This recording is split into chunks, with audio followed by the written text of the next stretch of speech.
Cancer की नकली दवाई वाले मामले में क्राइम ब्रांच ने खास तौर पर जिन 8 लोगों की गिरफ्तारी की है उसमें ये डिटेल सामने आई है कि दिल्ली के रेप्यूटेड कैंसर हॉस्पिटल्स के अंदर से हॉस्पिटल वेस्टेज के अंदर की खाली शीशियों को निकाला जाता था, जिसमें फेक ब्रेडेड दवाइयों को भर के उसे बेचा जाता था। देश की राजधानी दिल्ली के अंदर अगर फेक दवाइयां कैंसर की वो भी अगर आपको बेची जा रही हो तो इससे ज्यादा संगीन मामला क्या हो सकता है।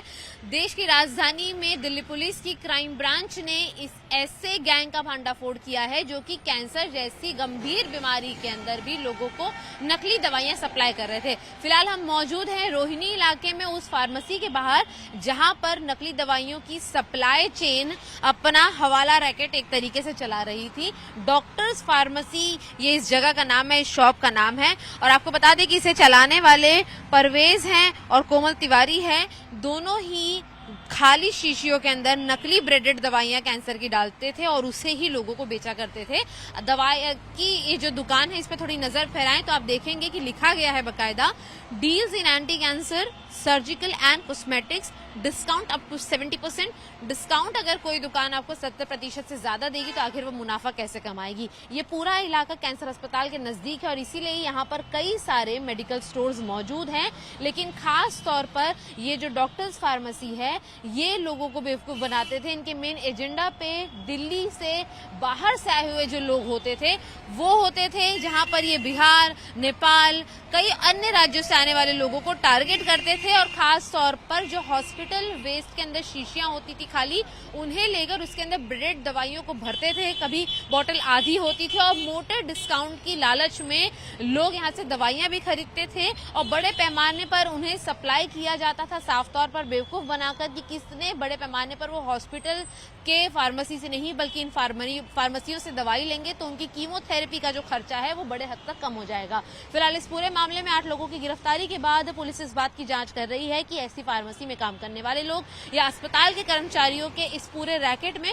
और कितने लोग शामिल हैं जो कि राजधानी के अंदर कैंसर जैसी संगीन और गंभीर बीमारी का मजाक बनाकर लोगों की जान से खिलवाड़ कर रहे हैं। कैंसर की नकली दवाई वाले मामले में क्राइम ब्रांच ने खास तौर पर जिन 8 लोगों की गिरफ्तारी की है उसमें ये डिटेल सामने आई है कि दिल्ली के रेप्यूटेड कैंसर हॉस्पिटल्स के अंदर से हॉस्पिटल वेस्टेज के अंदर की खाली शीशियों को निकाला जाता था, जिसमें फेक ब्रेडेड दवाइयों को भर के उसे बेचा जाता था बड़े पैमाने पर और कीमोथेरेपी के नाम पर नकली दवाइयों की बिक्री की जाती थी।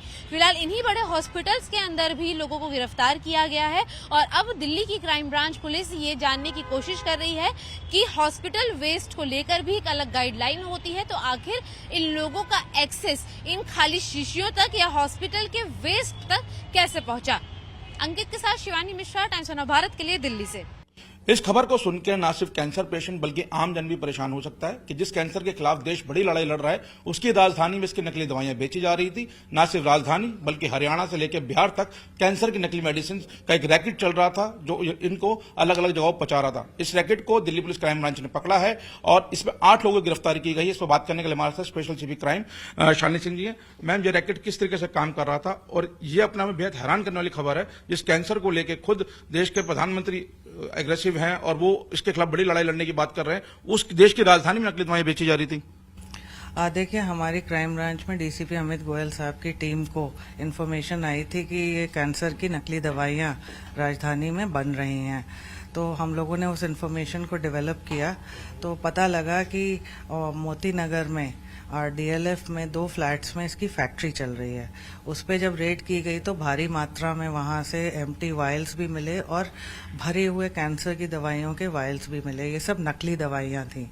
तो उनसे पता जब आगे किया गया तो पता चला कि ये एम्प्टी वायल्स उनको 2 लोग सप्लाई करते थे। ये 4 से 5 हजार रुपए में उन वायल्स को खरीदा करते थे और किसी भी ट्रांसपेरेंट दवाई को उसमें भर दिया करते थे। रैंडम 150 रुपए की दवाई कोई भी खरीद के मार्केट से उन वायल्स में भर देते थे और उसको रीसील करके और डिस्काउंटेड प्राइस में कैंसर पेशेंट को बेचा करते थे।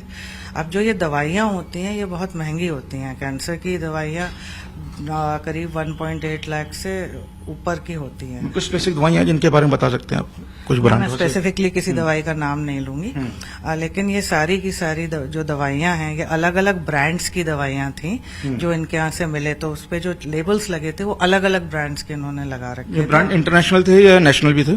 दोनों तरह के ब्रांड्स थे।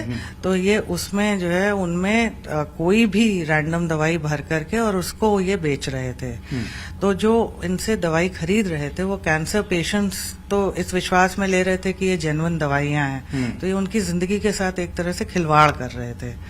तो फिर जब हम लोगों ने इसमें आगे तफ्तीश करी तो पता लगा कि ये वाइल्स जो है ये 2 लोग जो एक कैंसर हॉस्पिटल में ही काम करते हैं वो सप्लाई कर रहे हैं। तो ये जो 2 लोग थे, हॉस्पिटल का जो वेस्ट होता है उसको डिस्ट्रॉय करने की गाइडलाइंस होती हैं, ये उनको फॉलो नहीं करते थे और वायल्स ले आते थे और 4 से 5 हजार रुपए में बेच दिया करते थे। इसी तरह कुछ वायल्स ये कुछ कैंसर पेशेंट्स को बोलते थे कि अगर आप वापस हमें दे देंगे तो हम उसमें डिस्काउंट में नेक्स्ट टाइम आपको दवाई देंगे। तो कुछ ये पेशेंट से भी ले लिया करते थे और उन सबको यहाँ पे बेच करके और रिफिल करके फिर ये आगे बेच रहे थे। मैम, ये दवाइयां बेच रहे थे किसी कंपनी के थ्रू थे क्या? इन्होंने किसी तरह का नेक्सस तैयार किया हुआ था? पेशेंट्स को कैसे ये कवर कर रहे थे? जी, जो 8 लोग हम लोगों ने पकड़े हैं उसमें ज्यादातर लोग मेडिकल लाइन से ही हैं। तो इनमें से एक हैं जो ऑन्कोलॉजी डिपार्टमेंट में कई हॉस्पिटल्स में काम कर चुके हैं। तो ऑब्वियसली वो कैंसर पेशेंट्स से काफी टच में थे और उन्होंने, क्योंकि हॉस्पिटल में काम कर रहे थे, तो उन्होंने कैंसर पेशेंट्स का विश्वास भी जीता हुआ था। साथ में एक हैं जो लैब टेक्नीशियन थे, वो अगेन रोज ही पेशेंट्स के साथ टच में रहते हैं। तो एक तो वर्ड ऑफ माउथ से उन्होंने बना रखा था। इसके अलावा इनमें से कुछ लोग हैं जिन्होंने अपनी फार्मेसी की दुकानें खोली हुई हैं, केमिस्ट शॉप्स खोली हुई हैं, तो ये उनके थ्रू भी बेच रहे थे। और एक शख्स हैं जो इसमें मेडिकल टूरिज्म की एक कंपनी चला रहे थे और विदेश से जो लोग कैंसर का इलाज कराने इनकी कंपनी के थ्रू आते थे, ये उनको प्रॉमिस करते थे कि डिस्काउंटेड प्राइस में इनको दवाइयां देंगे। तो वो दवाइयां ये नकली वाली होती थी। मतलब दवाइयां ना सिर्फ देश में बल्कि विदेश में भी जा रही थी। जो पेशेंट्स यहाँ पे मेडिकल टूरिज्म में अपना इलाज कराने आ रहे थे, ये उनको वो दवाइयां दे रहे थे। उनके माध्यम से विदेशों तक जा रही हैं ये दवाइयां।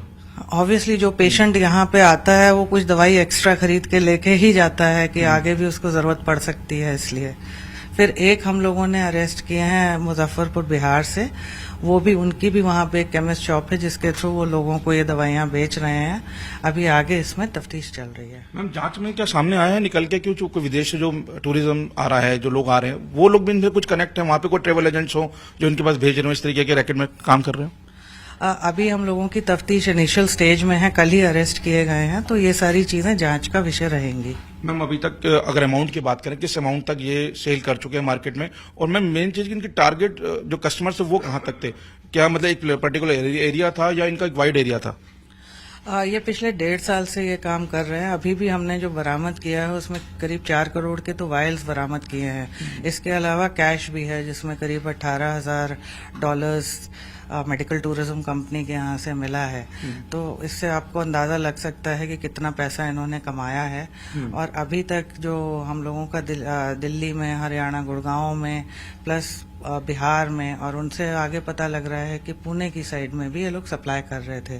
तो इसमें आगे तफ्तीश चल रही है। मैम, आजकल ऑनलाइन बिजनेस बहुत तेजी से बढ़ा है, खासकर मेडिसिन की बात करें तो कई वेबसाइट्स हैं, कई एप्स हैं जो जो मेडिसिन है वो उसको सप्लाई कर रही हैं। तो क्या ऐसी कोई ऐप भी सामने आई है जिसके थ्रू ऐसी दवाइयां जो है ये लोग बेच रहे थे? ये अभी इन्वेस्टिगेशन इनिशियल स्टेजेस में है, इन सब चीजों पे भी गौर किया जाएगा।